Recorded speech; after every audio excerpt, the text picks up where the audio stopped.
Nah itu Erwin teman-teman takut aku, itu Om. Iya, jelas nggak mau bergabung dengan civil society. Kalau yang diterakinnya asing-asing, malah kita bisa diomelin orang tua kali Om. Gila ya. Nah makanya ini kok gerakannya rasialis. Memang kesan itu muncul karena harus diakui bahwa kelompok teman-teman yang selalu meneriakan dengan ini agama tertentu itu memang lebih progresif ya, harus diakui itu.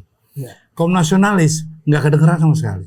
Coba kamu lihat ya, yang ikut tadi malam itu ya, itu orang yang part of solution or part of the problem. Itu aja pertanyaan saya. Ayo kita bangun Indonesia deh. Kesalahan-kesalahan yang lalu gue bisa maafin, bisa aja gitu. Tapi ketika ini juga bisa kan, bisa juga menunjukkan bahwa sudah merangkul dan mencekikkan tinggal masalah waktu ya. Oh gitu ya Om ya? Ya bisa aja gitu. Ya maaf sih, gue harus ngomong nih ya. I'm sorry, tidak dengan maksud jahat, enggak. Kan memang dia katakan bahwa Bowo ini memang utang budi lah sama Pak Jokowi. Tanpa Partai Coklat itu dia nggak mungkin jadi presiden. It's okay. Saya juga mikir tuh Om ya, kalau kita bicara PDIP dulu kan, ada Hendrawan Supratikno, ada Kwik Ganggi, itu pemikir-pemikir semua tuh. Itu PDIP dulu ya? PDIP Perjuangan. Oh, itu keren. Awalnya itu loh. Kenapa sekarang tiba-tiba? Nah, ini kan legend juga kan di situ kan. Legend, makanya ada Om Eros, udah gitu kan ada itu. Om, nah makanya itu. Kita membanding-bandingkan pertanyaannya itu, tuh. Ya nggak relevan lah ya. Sekarang sudah terjadi perubahan yang begitu menurut saya banyak ya, kalau di antara kita bicara udah terserabut dari akarnya. Ya. Jadi memang membayangkan PDIP seperti dulu dan sekarang, saya rasa itu sudah nggak relevan gitu lah ya. Tantangannya beda juga lagi. Satu tantangan beda juga, yang maju ke depannya juga berbeda, gitu kan. Sama aja kalau bicara gini ya, sebagus apapun kendaraan, kalau supirnya bijak kan gitu, sama aja kan gitu. Nah ini kayak bicara orang lagi ngomong serukan dan antara itu ya. Loh, memang secara konsep banyak masih bisa nerima ya. Tapi orang nanya juga, Ki, siapa yang ada di sana? CEO-nya siapa ya? Komisarisnya siapa ya? Penasihatnya siapa ya? Orang nggak bisa melepaskan. Sama aja kalau kamu bicara soal hari ini PDIP, ya kan? Sama aja gitu. Jadi maksudnya Om itu sebetulnya harus ganti pilot, co-pilot atau apa sih? Apa sebenarnya kaderisasinya jalan nggak sih, atau karena semenjak kan dulu kan semua tuh kader, kalau sekarang kan orang bisa bilang lu punya duit bisa beli, lu mau nomor berapa juga bisa, lu mau pilih partai apa juga bisa, jadi gitu nggak sih Om? Oh ya itu realita ya, nggak bisa dipungkiri lah. Banyak orang-orang yang lebih potensial tuh nggak terpakai kok, gitu ya. Jadi memang sekarang ini satu situasi di mana seperti menanam tuh tumbuhnya sekarang, ya dipetik sekarang ya. Orang nggak pernah nanam, mau dapat tanam hasilnya ya nggak mungkin lah ya. Kalau nanamnya singkong ya keluarnya singkong lah, jangan berharap keluar apel atau keluar mangga, ya nggak mungkin lah ya. Apa jadi, karena biaya politik, cost politik kita itu mahal banget Om, jadi kayak begitu akhirnya? Ya itu antara lain. Kalau kita bicara lebih mendalam lagi ya, ini kan semua cuma derivasi dari hal yang luar biasa mendesak itu ya. Tapi ginilah, kalau menurut saya tuh ya PDIP itu pernah punya satu posisi yang luar biasa. Sekarang ini kan kalau kita bicara Indonesia, ya bicara PDIP gitu ya, ya satu hal atau dua hal yang mempunyai problem yang juga cukup serius gitu ya. Sehingga kalau kita bicara soal PDIP sebagai solusi gitu ya, rasanya juga masih satu pertanyaan besar ya. Nah, jadi jangan-jangan juga masalah gitu kan. Nah ini saya ini pendirinya loh ya, tapi I have to be objective gitu kan. Bahwa sekarang realitanya begitu. Artinya satu hal yang masih punya nilai positif, paling tidak ya, check and balance itu ya dipertahankan. Tapi sejauh mana check and balance itu bobotnya gitu, itu juga kan penting harus kita pikirkan ya. Karena otot dan okol itu harus dibedain ya. Tapi ada yang bilang Om, Ini oposisinya oposisi setengah hati, katanya ada yang bilang begitu. Kalau Ya kan, Win? Ya makanya tadinya saya sebenarnya saya juga bukan PDI Perjuangan juga Om. Cuma kan kayaknya ini harapan terakhir untuk menjaga demokrasi ini tinggal satu nih Om yang belum goyah, walaupun di dalamnya saya yakin wah pasti ini lagi digoyah-goyah ditawarkan. Oh udah lo ikut semua ke sana. makanya kan saya udah sering pesan menyerahkan masa Indonesia ya depan hanya kepada para politisi, itu yang saya kategorikan sebagai slow motion suicide. Jadi civil society nih Om kita bilang. Iya dong, harus civil society bangkit sekarang ya. Artinya memang secara konstitusi seperti sekarang ya masih gini loh.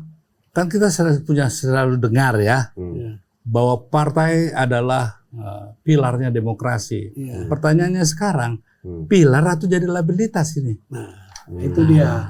Nah kalau dia sudah jadi liabilitas, maka harus ada pilar yang lain gitu loh ya. Nah itu dia Om, iya kan? Waktu PDIP kan begitu kan? Seharusnya seperti apa sih Om? Sekarang itu langkah-langkahnya. Makanya kan seperti saya tadi bilang ya, Civil society. iya harus bangkit dong. Ini sebetulnya apa ya?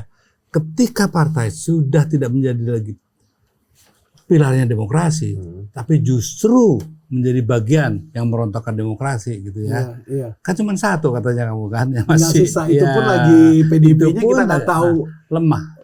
Sabar Iya. Win, kan masih nunggu kongres kan, lo deg-degan aja.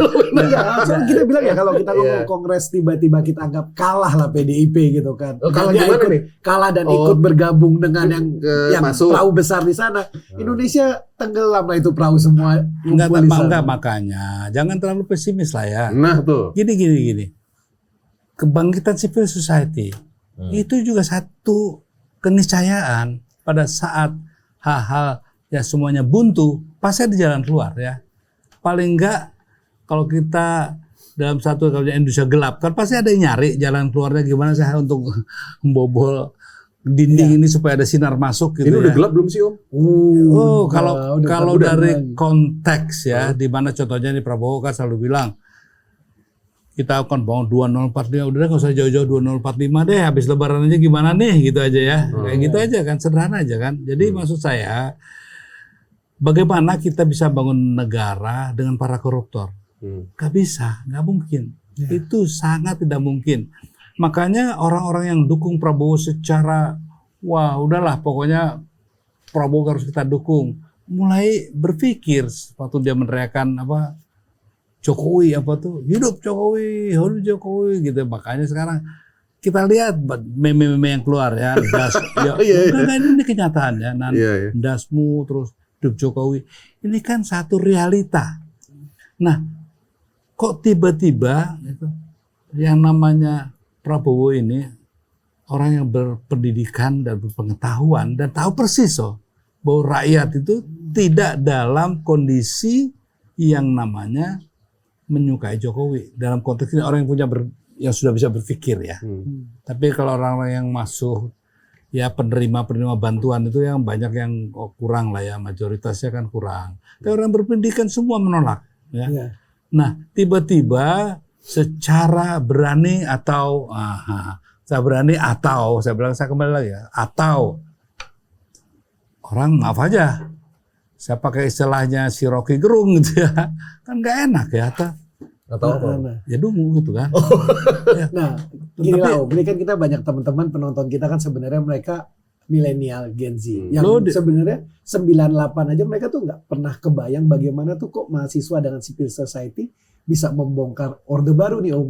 Gitu sebenarnya gimana gitu. Karena kalau kita lihat civil society yang muncul di medsos ini sekarang Om, itu kan buat mereka nggak nyaman Om. Ya agak ke sebelah sana lah dibanding yang apalagi kelompok kaum kita nih, kalau giliran Chinese anak yang mau ikut, udah ngapain lu di rumah aja lu jangan cari gara-gara. Nah itu gimana tuh Om? 98 nggak seperti itu Om? Gini ya, sama kok. Dulu tuh, waduh lebih ngeri lagi ya. Nah cuman satu, dulu itu musuh kita cuman satu titik. Nah sekarang nih musuhnya kelewat banyak. Ini belum ini ya Om ya, belum mengerucut ya itu berarti ya. Sekarang contohnya siapa? Mau dibilang Bowo, ternyata enggak deh, ternyata Mr. J Jokowi ini masih juga menjadi ini. Terus para koruptor. Terus para konglomerat oligarki. Begitu banyak. Belum lagi para pemimpin kita yang dulunya kaum reformis sudah ke sana juga. Berarti maksudnya Om Eros ini kalau sekarang ini Win agendanya udah terlalu banyak, jadi terpecah ya Om ya. Jadi terpecah. Artinya gini loh. Kita nggak bisa mengambil referensi dari yang lama ya. Kan semuanya sudah berubah gitu kan. Tapi satu, bahwa ada keinginan rakyat untuk lebih hidup secara baik, itu sama kan. Hanya pemecahannya sekarang yang berbeda. Makanya di civil society juga ada hal yang juga menjadi permasalahan. Masih ada kotak-kotak gitu ya. Itu dia. Sekat-sekat ya. Yang satu mengatasnamakan seolah-olah anti Chinese, ya toh, dengan apa aseng-asengnya selalu sebut ya, dengan teriakan-teriakan keagamaan yang juga membuat orang scary juga. Nah itu Erwin teman-teman takut itu Om. Iya, jelas nggak mau bergabung dengan civil society kalau yang diterakinya aseng-aseng, malah kita bisa diomelin orang tua kali. Gila ya. Nah makanya jangan keliru gitu ya. Bahwa ada juga kelompok, kemudian saya mewakili gerakan civil society yang tidak tertarik untuk itu ya. Pendekatan rasialis bukan menjadi basis gerakan kita. Oke, jadi gini, memang ya. Gimana? Gini. Kan ada tuh kesan saya banyak sekali ya. Kenapa sih kok gerakan civil society itu pakai ada aliran-aliran ya, seolah-olah ini kok gerakannya rasialis. Memang kesan itu muncul karena harus diakui bahwa kelompok teman-teman yang selalu meneriakan dengan ini agama tertentu itu memang lebih progresif ya. Harus diakui itu. Kaum nasionalis nggak kedengeran sama sekali. Disebabkan oleh? Ya, karena mungkin dia sudah kehilangan juga arah ya. Pijakan. Nggak ada Om. Saya lagi mikir nasionalis siapa yang udah mulai bergerak di civil society kayaknya belum. Makanya kenapa saya muncul gitu ya. Dengan umur saya yang segini harusnya kan enakan main sama cucu ya. Betul. Nah tapi kenapa saya turun? Dan juga sekarang banyak teman-teman, bahkan sekarang ITB sudah mulai bergerak, UI bergerak. Sebentar lagi, ya kemarin kita baru pulang dari Bandung ya. Nanti mungkin ada rencana ke Malang, ini terus kita ke Surabaya ya, terus bergerak. Artinya gini, memang kita tidak bisa berharap bahwa sekarang nanam besok tumbuh, nggak mungkin. Tapi bahwa kesadaran itu mulai tumbuh ya. Kenapa sekarang ada suara-suara yang bayar-bayar segala gitu ya. Sukatani itu ya. Iya, terus kemudian meme-meme yang mulai hidup Jokowi, dasmu gitu kan ya. Itu sudah mulai muncul. Jadi gerakan semacam itu harus kita lihat sebagai satu fenomena baru ya. Di mana gerakan itu mulai tumbuh. Jadi jangan juga kecil hati dan teman-teman yang Chinese jangan juga dong merasa Chinese. Kalian Indonesia kok ya. Kita Indonesia sebenarnya. Iya dong, nggak boleh gitu. Kenapa? Dia nggak usah dengerin kalau nggak suka yang pakai teriakan-teriakan yang mewakili agama tertentu ya. Kalau kita tetap, kalau saya kan selalu merdeka. Kenapa? Menurut saya itu sudah cukup ya mewakili. Saya pribadi ini contoh ya. Saya kan cucunya kiai ya. Bisa juga saya begitu ya. Tapi saya lihat ini masalah Indonesia yang saya tahu persis ya, banyak agama-agama lain di dalamnya. Sehingga pada saat saya lebih mengibarkan merah putih, mungkin lebih ya membuat orang-orang banyak mau sebenarnya ikut. Sih yang kita khawatirkan bukan karena teriakannya atau agamanya sih Om, tapi bagaimana mereka itu menganggap kita kok sesuatu yang aseng-aseng yang bukan bagian dari Indonesia. Itu yang sebenarnya bukan karena kita nggak anti agama. Ya itu kan mulai dari Pak Mas Amin Rais gitu ya. Betul. Tapi ginilah. Anggap aja itu dinamikanya aja ya. Sebab karena tujuannya ke PIK segala nggak ada urusan sama aseng kok. Ya, si Charlie itu korbannya. Itu Chinese juga. Chinese. Jadi sebetulnya yang kita perjuangkan itu apa sih? Saya ingin sekali teman-teman yang dari keturunan ini, jangan lagi dong. Dengan begitu sebenarnya kalian sudah rasialis artinya Betul, ya. betul. Ayo udah nggak perlu dong, nggak usah takut lagi lah gitu. Artinya bahwasanya kita nih yang bayar pajak nih ya. Kita punya berani melawan ketidakadilan lah sebenarnya itu. Ada apa sih Om? Udah ribuan buruh di PHK. Iya kan? Ini ekonomi kok kayaknya gloomy banget, Win. Nah, terus Om yang saya lihat itu ada sebelum ini 9 Naga dipanggil ke istana. Oh ya. Nah, itu Om ada bocoran nggak? Itu ada apa? Kabar apa? Omongan apa itu? Saya bukan orang yang punya bor ya, untuk ngebor istana. Ada bocor-bocor halus sedikit gitu kayak yang diceritain ke saya sama ke Erwin. Enggak, kita analisa secara ini aja lah ya. Dari empirik ya, dari pengalaman yang lama. Coba kamu lihat ya, yang ikut tadi malam itu ya. Itu orang yang part of solution or part of the problem? Itu aja pertanyaan saya. Ayo. Lu menurut lu gimana dong? Kalau gua kan nggak tahu. Kalau lu kan yang ahli ekonomi nih. Ya, nah, lu kan yang tahu toko-tokonya 99 itu namanya siapa aja lu tahu, hafal lo itu. Urutannya jadi hafal lo. Nah, kalau saya kan nggak tahu tuh. Ayo Win, menurut lu gimana tuh pertanyaan Omeros? Ya, contohnya yang kumpul itu. Yang kumpul itu. Nah, itu kan sebenarnya kumpulkan solution apa enggak? Oh ya, kita udah jelas masih part of problem lah. Kita udah tegas kok. Gitu. Nah, jadi maksud saya gini loh. Artinya mungkin ada hal lain. Oke. Jangan-jangan ini peristiwanya hampir sama kayak IKN. Oh, gimana emang IKN? Ya lo setor dong. Nah, lo nggak setor awas ya. Ya. Bisa jadi gitu. Ini kan kita lagi ya, namanya analisa. Karena tidak terbuka, kita wajib menganalisa, ya kan. Jadi setor loh. Yang kedua, Pak Prabowo pernah punya pengalaman nggak sih? Bahwa IKN itu, Aguan segala begitu nyetor kan sebenarnya nggak serius-serius amat itu ya. Kan di Tempo pun dia udah pernah ngomong, sebenarnya terpaksa aja untuk menjaga ini. Karena dia ya yang minta pemerintah dulu kan alasannya gitu. Menjaga marwahnya presiden ya. Itu ya. Jadi saya lihat memang ada hubungannya sama Lebaran ini juga ya. Dia mau secure itu bahwa pasokan semuanya berjalan lancar. Mereka diberi tugas, lo kan punya anak buah banyak lo. Ya, pokoknya ada apa-apa lo ya, nah, bisa gitu ya.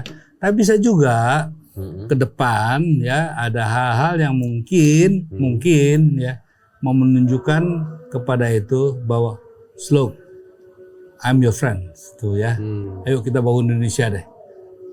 Kesalahan-kesalahan lo yang lalu gue bisa maafin, bisa aja gitu.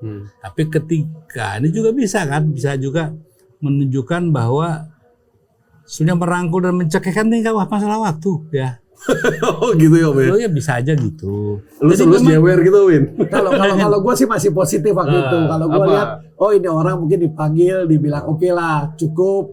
Kalian selama ini udah cukup kaya, ya bantu Indonesia lah. Indonesia nih saat ini lagi susah kan. Jadi bisa begitu. Nah, tapi track record ya. Yang dipanggil itu, ya kan nggak bisa bohong track record ya.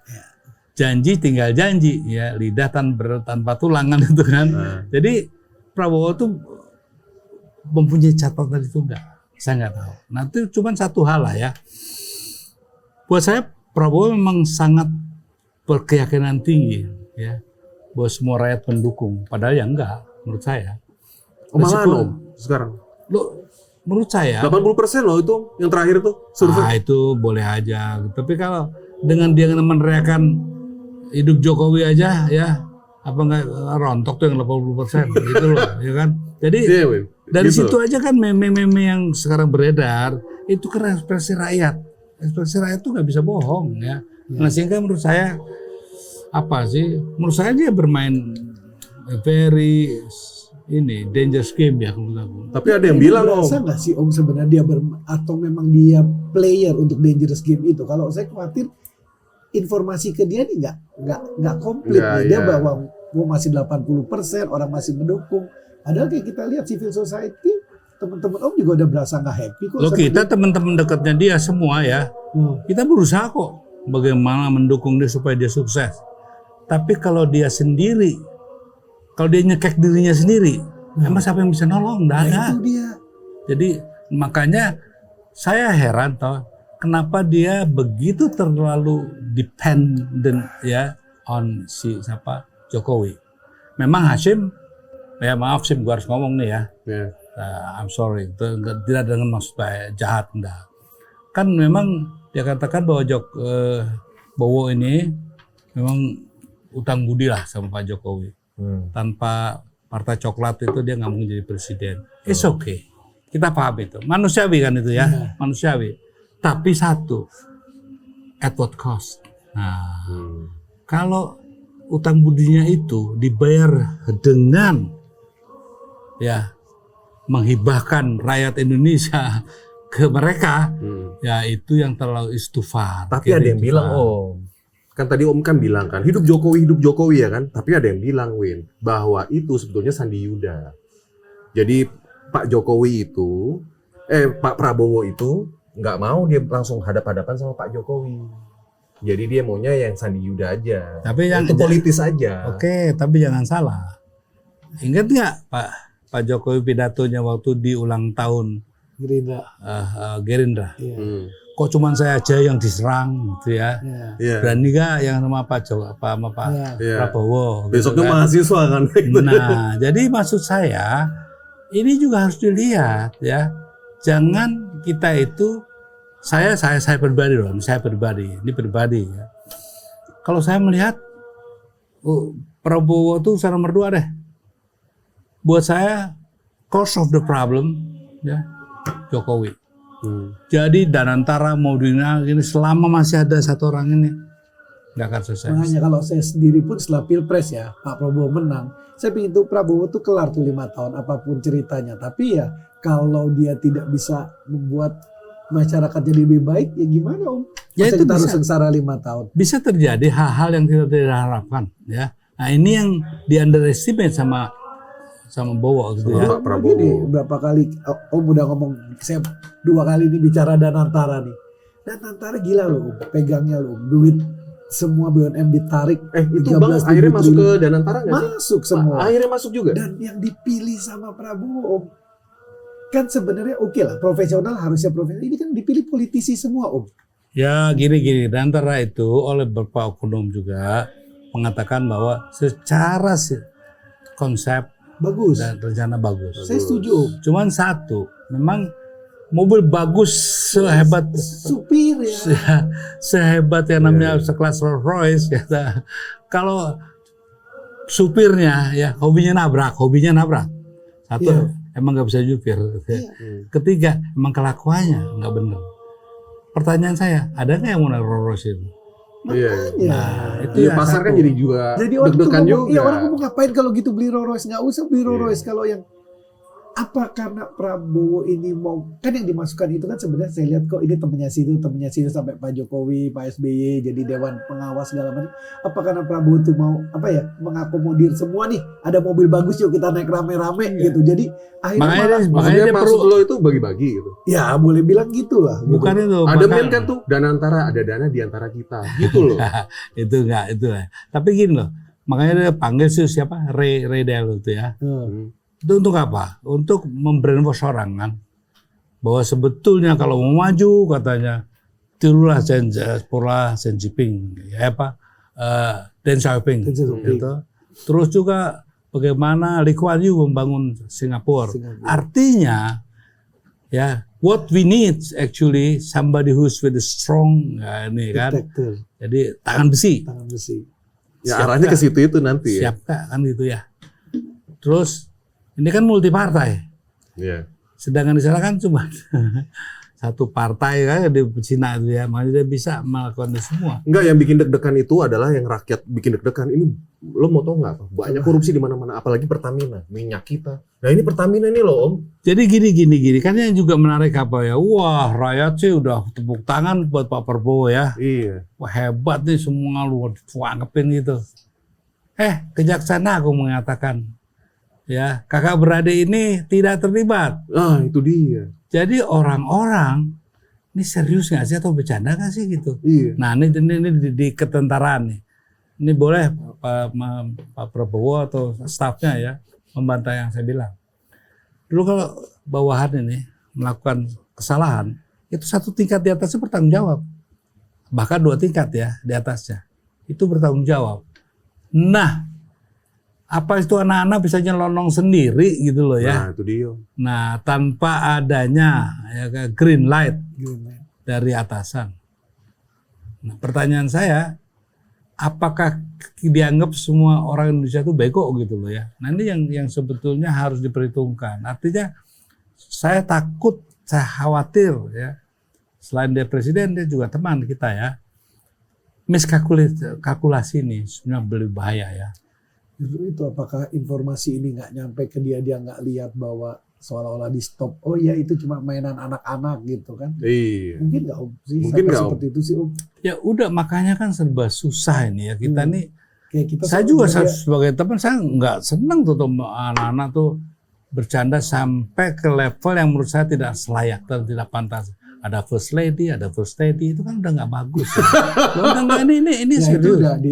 aku setuju itu nggak perlu dibahas lah. Itu Iya, kan urusan itu pribadi lah. Nah, iya. tapi kan gini, hal yang sebetulnya tidak perlu dibicarakan jadi pembicaraan hanya apa? Iya. Hanya nggak tahu lagi mau ngomong apa gitu. Iya, rakyat jadi udah habis Ya, jadi, kayak panggung kan, dipertontonkan hari-hari gitu ya. Saya tadi lebih tertarik pada saat Om ngomong bahwa tank shopping itu bawa mereka tangan besi. Mungkin nggak sekarang arahnya Prabowo dengan undang-undang TNI dan dia menaruh banyak orang dan itu ya udah akhirnya dia mau pegang dengan tangan besinya, karena sebenarnya yang dipercaya dia adalah ya itu si hijau itu Parjo bukan Parcok kan. Betul, karena kan dia satu komando, dia nggak Iya. akan ya kalau pada saat komandan bilang nah di situ tangan besi mulai. saya nggak tahu ya. Kalau saya punya teman namanya dulu Edi Budianto, itu teman sahabatnya si Pak Prabowo, Pak Presiden ya. Kalau dia sih saya yakin dia berani itu. Kalau Pak Prabowo ini kayaknya anak baik-baik gitu ya. Nah contohnya nih, waktu salaman sama Jokowi aja tuh, waktu pas apa tuh ya? Dia kayak Dan antara itu ada meme-nya kan. Duduknya tuh kayak gimana gitu ya. Iya. Kita stres tuh lihatnya gitu ya. Terus dia orang apa-apaan sih? Terus Hashim lah sowan ke sana. Jadi anak-anak mulai pikir, ini si Bo ngapain sih nih gitu loh. Jadi apa ya? Pengertian trust ini penting. Iya. Dan antara itu yang paling dibutuhkan lah trust. Betul. Kalau trust from the people, he do not gain the trust, selesai menurut Sampai saya. hari ini belum tuh buktinya Makanya. bank saham-saham bank BUMN masih berjatuhan kok. Ya Itu berarti kan makanya, pasar masih nganggapnya negatif ya. makanya bahwasanya beliau ini mau tangan besi, nggak usah pakai tangan besi lah ya. Sekarang aja ini, ya toh, sekarang aja dengan hal yang baik dibaik-baikin aja. Pada kurang ajar kok ya. Nah, pertanyaannya apakah Bowo mampu melakukan tangan besi itu? Apakah tega? Dia kan orangnya kan kelihatannya sih gitu. Dia orangnya sangat ini kok, sangat enggak seperti itu. Bukan yang tegaan bahwa oke, ambil alih tangan besi, udah semua. Saya kok nggak yakin itu. Ya, kalau mungkin bahasa ngomongnya iya, tapi kan dia semasa mudanya kan nggak kayak saya kita sama tontonnya yang mana jalanan kita berantem ya, dan kita memang begitu. Dia kan anak baik-baik, anaknya Pak Omitro ya, dan itu cuma the decent family. Ya. Keluarganya. Jadi umpamanya kita berharap dia tiba-tiba jadi kayak Deng shopping, kok saya masih. Tapi kan dia kalau orator kan semua orang mungkin. Makanya ini disetel lagi yang dulu. Kalau begitu saya naik, saya sampai ke lubang, saya akan kejar para koruptor. Malah minum-minum sama koruptor. Nah, ya kan? Jadi kan itu pusing kan kita. Sama aja kayak Pak Jokowi kan. Iya. Pokoknya ini para mafia tanah kita harus ikat. Itu, dia berdansa. Nah ini kayak sebenarnya kayak masyarakat ini kan diuji nih Om. Kesabarannya terus. Iya boleh. Cuman saya bilang kita kan pengennya harus menjaga presiden kita lah ya. Tapi kalau presiden kita menjebret-jebret kepalanya sendiri, waduh mikir kita, ini gimana sih? Om, ini pertanyaan terakhir nih Om. Ini buat Pak Prabowo deh, pesan-pesan dari seorang temen itu gimana tuh? Kalau melihat kondisi sekarang nih seperti apa nih Om? Ya be a president. Ya. Monggo. Very simple, be a president. Ya, artinya power in your hand is so big gitu. Ya, UUD 45 memberikan ya kekuasaan begitu besar. Jokowi itu kecil. Konglomerat itu kecil. Percaya deh gitu. Selama rakyat di belakangmu ya you can do it. Nah, ini cuman yang satu pertanyaan kita gitu ya. Do you know that? Gitu. Karena kan jadi nggak enak ngomongnya ya. Do you know that? Gitu. Or you just playing the game now, gitu itu kan? jadi pertanyaan kita semua hari ini nih Om. Iya, ya kita jangan pesimis lah ya. Kan makanya orang-orang ngasih 100 hari, saya kan ngasih 200 hari. Nanti 200 hari saya datang lagi. Ditagih lagi Om ya? Oh iya dong 200 hari. Om, thank you ya. Oke. Ciao.